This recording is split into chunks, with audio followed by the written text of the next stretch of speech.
നമസ്കാരം. ആലപ്പുഴ ജില്ലയിലെ അമ്പലപ്പുഴയിൽ സ്ഥിതി ചെയ്യുന്ന ചരിത്രവും ഐതിഹ്യവും ലയിച്ച അപൂർവം ക്ഷേത്രങ്ങളിലൊന്നാണ് അമ്പലപ്പുഴ ശ്രീകൃഷ്ണസ്വാമി ക്ഷേത്രം. പാർത്ഥസാരഥി സങ്കല്പത്തിൽ വലത്ത് കൈയിൽ ചമ്മട്ടിയും ഇടത്ത് കൈയിൽ പാഞ്ചജന്യവുമായി നിൽക്കുന്ന പരബ്രഹ്മസ്വരൂപനായ ശ്രീകൃഷ്ണ ഭഗവാന്റെ പ്രതിഷ്ഠയാണ് ഇവിടത്തേത്. എന്നാൽ പ്രതിഷ്ഠയ്ക്ക് ഗോശാലകൃഷ്ണൻ്റെ ഭാവവും ഗുരുവായൂരപ്പൻ്റെ ഭാവത്തിലും സങ്കല്പിച്ചു വരുന്നുണ്ട്. ലോകപ്രസിദ്ധമായ അമ്പലപ്പുഴ പാൽപ്പായസവും അമ്പലപ്പുഴ വേലകളിയും ഈ ക്ഷേത്രത്തോട് അനുബന്ധിച്ചുള്ളവയാണ്. ഉച്ചപൂജയ്ക്ക് പാൽപ്പായസം സേവിക്കുവാൻ ഗുരുവായൂരപ്പൻ അമ്പലപ്പുഴയിൽ എത്തുമെന്ന ഐതിഹ്യവും ഉണ്ട്. ഇക്കാരണത്താലാണ് ഇവിടെ ഉച്ചപൂജയ്ക്ക് ഗുരുവായൂരപ്പനായി സങ്കല്പിച്ച് ഭഗവാനെ ആരാധിക്കുന്നത്. അമ്പലപ്പുഴ ക്ഷേത്രപ്രതിഷ്ഠയുമായി ബന്ധപ്പെടുത്തിയാണ് മൂലം നാളിൽ ചമ്പക്കുളം പമ്പാ നദിയിൽ രാജപ്രമുഖൻ വള്ളംകളി 1545 മുതൽ അരങ്ങേറുന്നത്.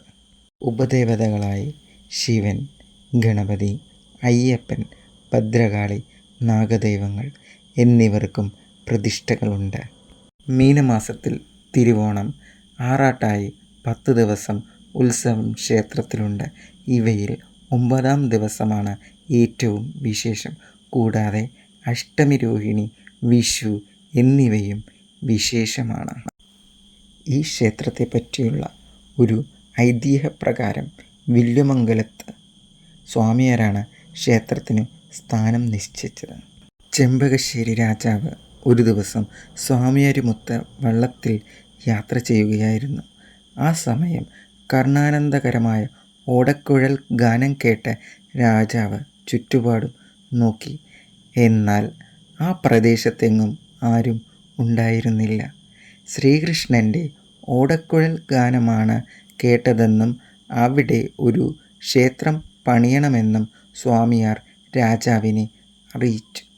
അങ്ങനെയാണ് ആ ക്ഷേത്രം അവിടെ പണി ചെയ്യപ്പെട്ടതെന്ന് ഐതിഹ്യങ്ങൾ പറയുന്നു.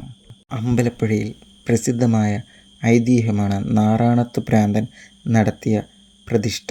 പ്രതിഷ്ഠാ സമയത്ത് അഷ്ടബന്ധം ഉറയ്ക്കാതെ തന്ത്രിമാർ വിഷമിച്ചു.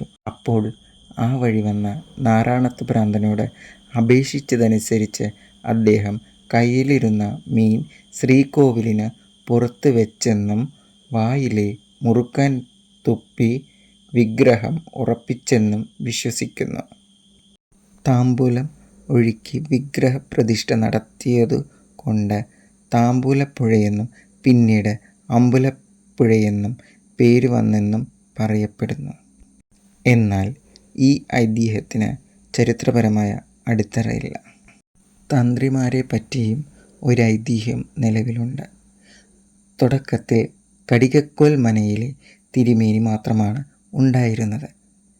പ്രതിഷ്ഠിക്കാനായി തയ്യാറാക്കിയ വിഗ്രഹം പ്രതിഷ്ഠായോഗ്യമല്ലെന്ന് പുതുമന തിരുമേനി പറഞ്ഞതിനെ കടികക്കോൽ നമ്പൂതിരി എതിർക്കുകയും തെളിയിക്കാൻ ആവശ്യപ്പെടുകയും തെളിയിച്ചാൽ പാതിതന്ത്രം കൊടുക്കാമെന്ന് പ്രഖ്യാപിക്കുകയും ചെയ്തു. ഉടൻ വിഗ്രഹം തല്ലിത്തകർത്തു. അപ്പോൾ അതിൽ നിന്നും അഴുക്ക് വെള്ളവും തവളയും പുറത്തു ചാടി. പ്രതിഷ്ഠിക്കാനുള്ള വിഗ്രഹം ക്ഷേത്രക്കുളത്തിൽ ഉണ്ടെന്ന് പുതുമന പറഞ്ഞതനുസരിച്ച് കടിയക്കോൽ മുങ്ങിത്തപ്പിയെടുത്ത വിഗ്രഹം പ്രതിഷ്ഠിച്ചു. ദൈവനിർമ്മിതമെന്ന് പറയപ്പെടുന്ന ഈ വിഗ്രഹമാണ് ഇന്നും ശ്രീകോവിലുള്ളത്.